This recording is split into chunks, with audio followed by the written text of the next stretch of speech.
ঘরোয়া মশলা দিয়ে মশলা chicken fry তৈরি করে দেখাবো। একদম হাতের কাছে থাকে এই মশলাগুলো সবারই, ঝটপট কিন্তু রেস্টুরেন্টের মতোই কিন্তু একদম চিকেন ফ্রাই তৈরি করে খেয়ে নিতে পারবেন।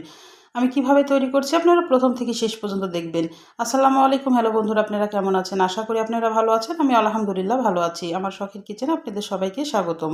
প্রতিদিনের মতো আবারও একটি রেসিপি নিয়ে এসেছি, মশলা চিকেন ফ্রাই। একদম রেস্টুরেন্টের স্বাদই পাবেন কিন্তু ঘরোয়া মশলা দিয়ে। চলেন শুরু করি কিভাবে আমি তৈরি করছি, আপনারা দেখতে থাকুন। আমি এখানে 4 পিস চিকেন নিয়েছি। আমি লেগ পিস নিয়েছি আর 2টা একটু ছোটো করে টুকরো করে নিয়েছি। পরিষ্কার করে আগে থেকে ধুয়ে রেখেছি। এবার সামান্য একটু লবণ দিয়ে দিব, মরিচের গুঁড়া দিয়ে দিলাম, ধনিয়ার গুঁড়া দিয়ে দিলাম, গরম মশলার গুঁড়া দিয়ে দিলাম,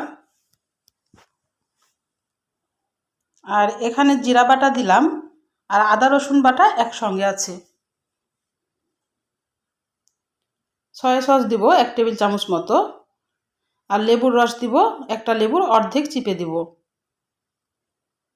একদম হাতের কাছেই থাকে এই মশলাগুলো সবারই, কিন্তু একদম ঝটপট আপনারা এইভাবে মশলা চিকেন ফ্রাইটা তৈরি করে খেয়ে নিতে পারেন। আমি কোনো বাড়তি মশলা অ্যাড করি নাই, একদম ঘরে থাকা মশলা দিয়ে কিন্তু আমি চিকেন ফ্রাইটা তৈরি করে দেখাবো। এবার ভালোভাবে হাত দিয়ে মেখে নিতে হবে। মশলাটা ভালোভাবে যেন একদম সুন্দর করে মাখানো হয় সেভাবে কিন্তু মাখতে হবে। এখানেই শেষ না, আপনারা দেখতে থাকুন আরও আমি কি কি অ্যাড করছি।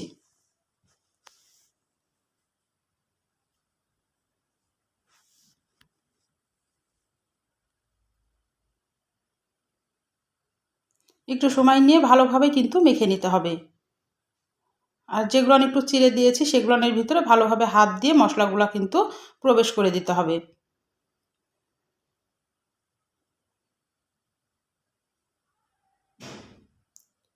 যখন মাখানো হয়ে যাবে তখন আমি এখানে বাইন্ডিংয়ের জন্যে 1 টেবিল চামচ মতো বেসন দিয়ে দিলাম। এটা যে কোনো বেসন হতে পারে, আমি এখানে বুটের বেসন দিয়েছি। আর 1 টেবিল চামচ চাউলের গুঁড়া দিলাম, এটা একদম উপরটা ক্রিস্পি মচমচে হবে। আপনারা চাউলের গুঁড়াটাও যদি না দিতে চান এখানে আপনারা কর্নফ্লাওয়ারটা দিতে পারেন। আমি যেহেতু একদম ঘরে থাকা মশলা দিয়েই তৈরি করছি সেজন্য আমি চাউলের গুঁড়াটা অ্যাড করলাম। দিয়ে আবার ভালোভাবে এটাকে মেখে নিতে হবে। মেখে আমি এখন 2 ঘন্টা নর্মাল ফ্রিজে রেস্টে রেখে দেব। আর হাতে যদি সময় না থাকে আধা ঘন্টা আপনারা ডিপ ফ্রিজে রাখতে পারেন। তাহলে যদি আপনারা নর্মাল ফ্রিজে 2 ঘন্টা 3 ঘন্টা রেখে দেন তাহলে এটা একদম সেট হয়ে যাবে। ভাজার সময় মশলাটা কিন্তু একদম ছিঁড়বে না। মশলাটা একদম মুরগির গায়ে চিকেনের গায়ে কিন্তু একদম সুন্দরভাবে লেগে যাবে। আমি 2 ঘন্টা পর ফিরে আসলাম, আপনাদের দেখিয়ে দিচ্ছি। আমি একটা চিকেন তুলে দেখিয়ে দিচ্ছি। দেখেন মশলাটা কিন্তু একদম পাতিলের তলাতে একটুকু নাই, সম্পূর্ণই একদম চিকেনের গায়ে লেগে আছে। এবার আমি তেলে চলে গেলাম। তেলটা একদম ভালোভাবে একটু গরম করে নিতে হবে। নেওয়ার পর এখন চিকেনটা দিয়ে দিতে হবে। আর 1 পিঠ যখন হয়ে যাবে তারপরে উল্টাতে হবে। আগে কিন্তু নাড়াচাড়া করা যাবে না। নাড়াচাড়া করলে কিন্তু কোটিংটা খুলে যাবে। আর এই পর্যায়ে একদম মিডিয়াম থেকে লোয়ের মাঝামাঝি থুয়ে দিতে হবে যেন চিকেনটা সিদ্ধ হয়।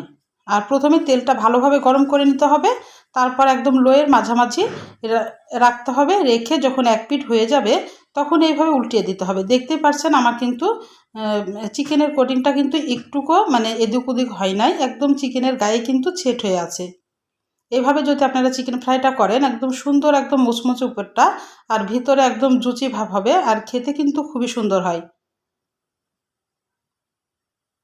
এভাবে এখন আস্তে আস্তে একদম লো আঁচে এটাকে ভেজে নিতে হবে, কারণ চিকেনটা সিদ্ধ হতে হবে, এজন্য একটু লো আঁচে ভাজতে হবে। তাহলে আমার রান্নার যদি কোনো অংশ আপনাদের ভালো লাগে প্লিজ আমার চ্যানেলটাকে সাবস্ক্রাইবার করে দিন, একটা লাইক দিয়ে রান্নাটা দেখা শুরু করেন, ছোট্ট একটা কমেন্ট করে জানান আমার রান্নাগুলো কেমন লাগে।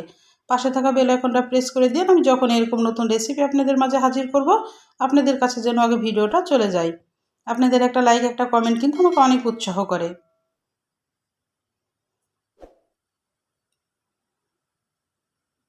এখন উল্টে পাল্টে এভাবে চিকেনটাকে ভেজে নিতে হবে। দেখে বুঝতে পারছেন কোটিংটা কিন্তু একদমই খুলেনি। এভাবে ফ্রিজে রেখে দিয়ে কিন্তু ভাজলে উপরের যে কোটিংটা আছে এটা কিন্তু একদমই খুলবে না। আমার ভাজা হয়ে গেছে, আমি এবার একে একে তেল ঝারিয়ে তুলে নিচ্ছি। তাহলে আমার আজ তাহলে আজকের মতো বিদায় নিচ্ছি। আপনারা সুস্থ থাকবেন, ভালো থাকবেন। আবার কোনো নতুন রেসিপির সাথে হাজির হবো। আল্লাহ হাফেজ।